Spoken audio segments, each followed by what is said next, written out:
এই বয়সে আমি যা পেয়েছি, আল্লাহ পাক আমাকে যা দিয়েছেন, যত দিয়েছেন, কোটি কোটি মানুষকে আল্লাহ পাক তাদের নাই। আমি এমনটাই মনে করি।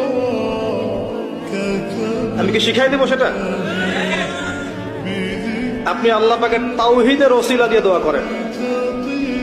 দোয়া করতে করতে আল্লাহকে বলেন, আল্লাহ তোমার তাওহীদের কালিমা লা ইলাহা ইল্লাল্লাহ এর ওসিলা করে তোমার কাছে আমি চাচ্ছি, আপনি পাবেন ইনশাআল্লাহ। যদি আপনার রিজিক হালাল হয়, যদি আপনার আকীদায় শিরক না থাকে, যদি আপনার আমলে বেদাত না থাকে, ইনশাআল্লাহ পাবেন। এই বয়সে আমি যা পেয়েছি, আল্লাহ পাক আমাকে যা দিয়েছেন, যত দিয়েছেন, কোটি কোটি মানুষকে আল্লাহ পাক তাদের নাই। আমি এমনটাই মনে করি। আমি কি শিখাই দেবো সেটা? আপনি আল্লাহ পাকের তাওহীদের ওসিলা দিয়ে দোয়া করেন। দোয়া করতে করতে আল্লাহকে বলেন, আল্লাহ তোমার তাওহীদের কালিমা লা ইলাহা ইল্লাল্লাহ এর ওসিলা করে তোমার